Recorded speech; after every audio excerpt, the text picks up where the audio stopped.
যে আগামীতে রাষ্ট্রপতি হিসেবে যিনি আসতেছেন এটি একটি বড় চমক। রাশেদ খান, একটু যদি ছোট করেই জানতে চাই, যেহেতু আগামীকাল আপনাদের সিদ্ধান্ত হবে যে পরবর্তী রাষ্ট্রপতি কে হতে যাচ্ছে, আমরা অনেক নামই শুনেছি, সেই জায়গায় জানতেই চাই শেষ পর্যন্ত কার নাম আপনারা চূড়ান্ত করলেন। সবাইকে সালাম এবং শুভেচ্ছা, আসসালামু আলাইকুম। দেখেন, এর আগে স্থায়ী কমিটির যে বৈঠক হয়েছিল সেখানে সেই বৈঠকে মাননীয় প্রধানমন্ত্রীকে দায়িত্ব দেওয়া হয়েছিল। স্থায়ী কমিটির যারা নেতৃবৃন্দ তারা এই দায়িত্ব তার উপর অর্পণ করেছিলেন। তো আমার মনে হয় সেই ধারাবাহিকতায় মাননীয় প্রধানমন্ত্রী তিনি অনেকের সাথে আলোচনার ভিত্তিতে তিনি একটি সিদ্ধান্ত নিয়েছেন এবং আগামীকাল সেটি তিনি জানাবেন।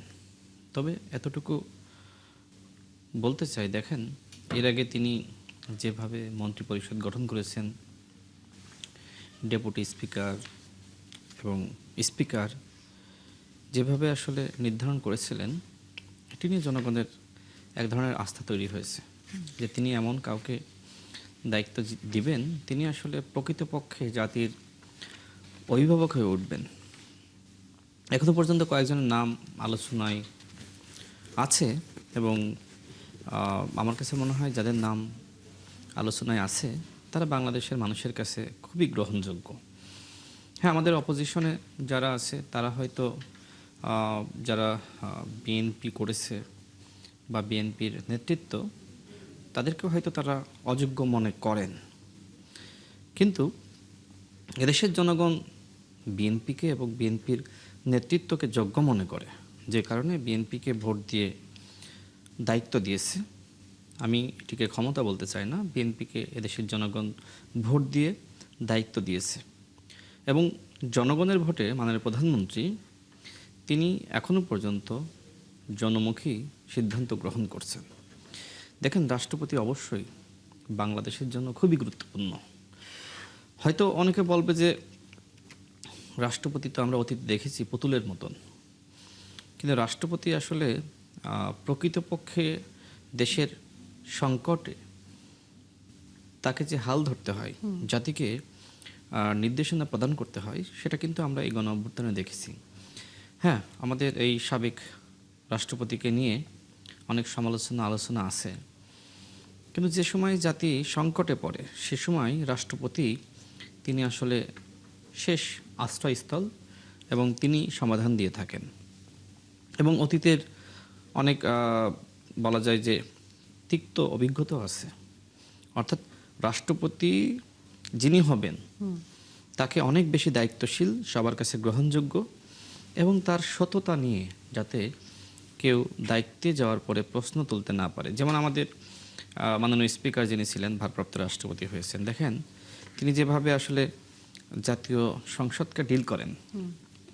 আমাদের অপোজিশন অনেক বিষয় নিয়ে সমালোচনা করলেও, সরকার পতনের হুমকি দিলেও, তারা আবার আমাদের স্পিকার যিনি এখন ভারপ্রাপ্ত রাষ্ট্রপতি হয়েছেন, আমাদের মহামান্য ভারপ্রাপ্ত রাষ্ট্রপতি বা আমাদের স্পিকার সাহেবকে নিয়ে ওই অর্থে কোনো সমালোচনা এখনো পর্যন্ত আমার চোখে পড়েনি।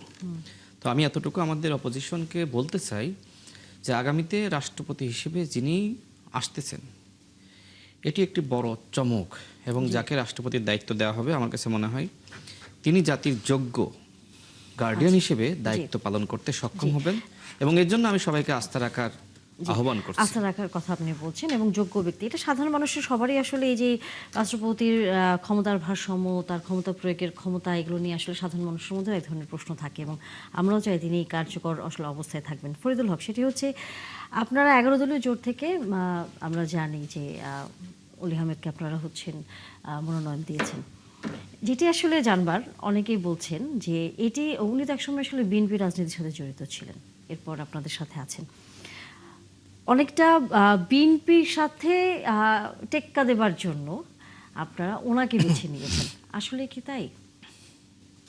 জি, ধন্যবাদ। না, টেক্কা দেওয়ার মানে যাকে দিয়ে টেক্কা দেওয়া সম্ভব তাকেই তো দিতে হবে, এটাই তো হওয়া উচিত, তাই না?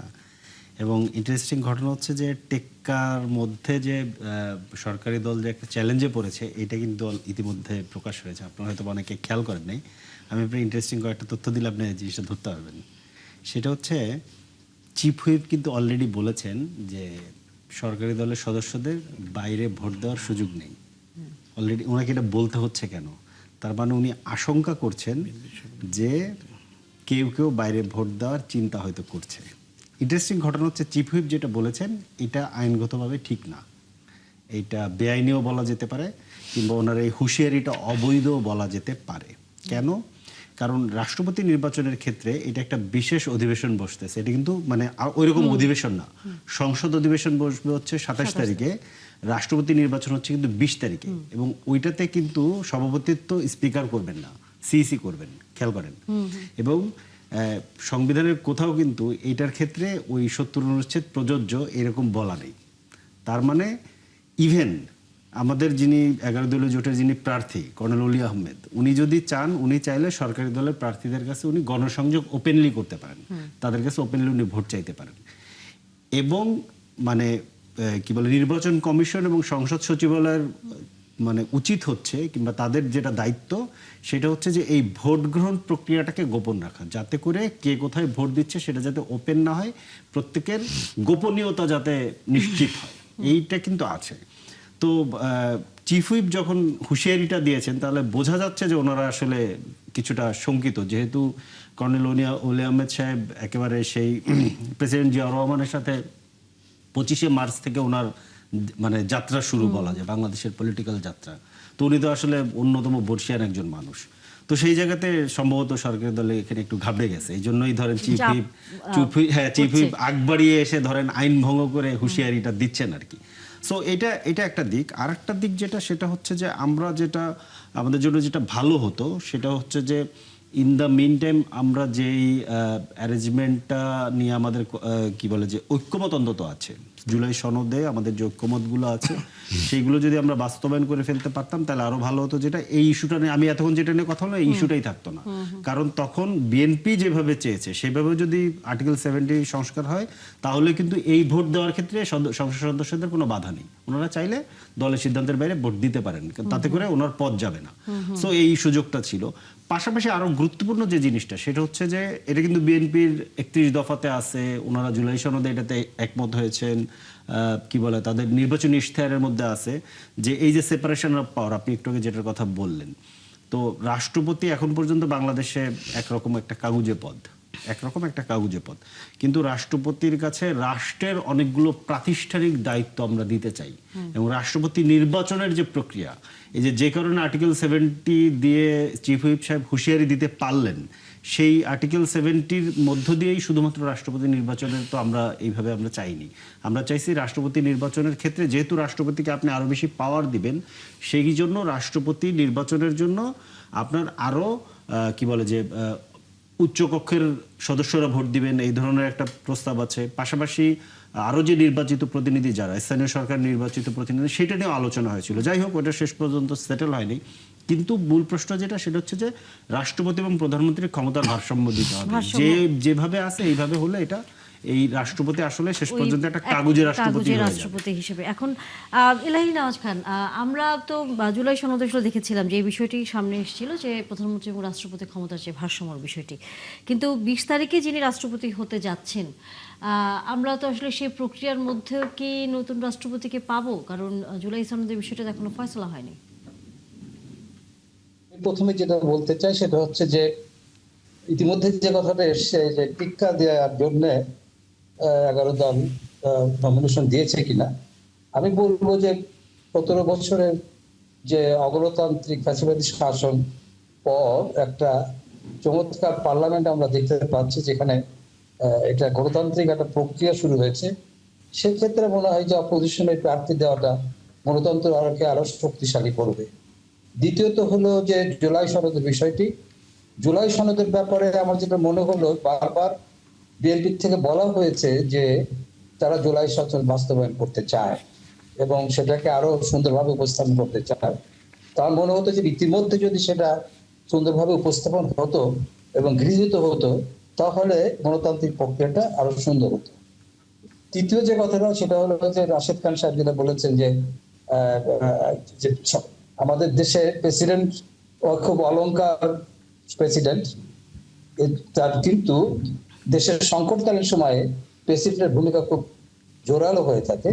আমি অবশ্য রাশেদ খান জিজ্ঞেস করতে চাই, আপনারা যাকে বিএনপি যাকে প্রার্থী করতে চাচ্ছে আগামীতে যে কোনো সংকটকালে তিনি কি যোগ্যতার সাথে এটা উত্তরণ করতে পারবে কিনা, সেটা একটা বিষয়। আর একটা বিষয় হচ্ছে যে কালকে আমরা যতদিন শুনেছি যে স্ট্যান্ডিং কমিটি মিটিং আছে, সেখানে চূড়ান্ত হবে প্রার্থীকে, যদিও ইতিমধ্যে বেশ কয়েকজনের প্রার্থীর নাম উঠেছে, তার মধ্যে আমাদের বিএনপির মহাসচিবের নাম হচ্ছে দেখি সবচেয়ে বেশি। তা পার্টি ভালো করে জানে, আগামী দিন সব নিশ্চিত হবে। তবে একটা বিষয় যে সবকিছুই আমরা যেটা করে থাকি যে পার্টির চেয়ারম্যানের উপর সমস্ত দায়িত্ব দিয়ে থাকেন সব সময়। অতীতে যে কাউন্সিল গুলো হয়, কাউন্সিল শেষে বলা হয় যে পার্টির চেয়ারম্যান নির্ধারণ করবেন, যেটা আওয়ামী লীগের ক্ষেত্রে সবচেয়ে বেশি হয়েছে, বিএনপির ক্ষেত্রে ইদানিং হচ্ছে। তো আমরা মনে করি যে একটা কালেকটিভ লিডারশিপ বা একটা মিটিং এর মধ্যে যে যৌথভাবে সব সিদ্ধান্তগুলো করলে ভালো হয়, তাহলে গণতন্ত্রটা আসলে ভালোভাবে নার্সিং হয়। সুতরাং তারপরেও নানা চড়াইটার পরও আমি মনে করি যে এই পার্লামেন্ট জাতির আকাঙ্ক্ষা মেটাতে সক্ষম হবে এবং আগামীকাল একজন ভালো প্রার্থী দিতেও বিএনপি সক্ষম হবে। এবং এই প্রতিদ্বন্দ্বিতাকে আমরা মনে করি যে গণতন্ত্রের বিজয়ের দিকে আমরা যাচ্ছি। এই যে প্রেসিডেন্ট, অতীতে তো প্রেসিডেন্ট এভাবে প্রতিদ্বন্দ্বিতা হয় নাই। সুতরাং আমরা চাই যে আমাদের কাছে যতগুলি, আমি যেটা মনে করি যে পৃথিবীতে যতগুলি শাসন পদ্ধতি আছে তার মধ্যে গণতন্ত্র হচ্ছে সব থেকে উৎকৃষ্ট পদ্ধতি। সুতরাং এই গণতন্ত্রের প্রক্রিয়াটা যাতে সুষ্ঠুভাবে থাকে এবং একটা সৃজনশীল ভাবে এগিয়ে যায়, সেই প্রত্যাশাটা এই আগামী প্রেসিডেন্ট ইলেকশনের মধ্যে দিয়ে আমরা আরো বেশি ভাবে করতে পারি। নিশ্চয়ই আমরা আসলে সেই প্রক্রিয়ার মধ্যেই যেতে চাই, যাতে রাষ্ট্রপতিকে নিয়েও কোনো ধরনের বিতর্ক আসলে তৈরি না হয়।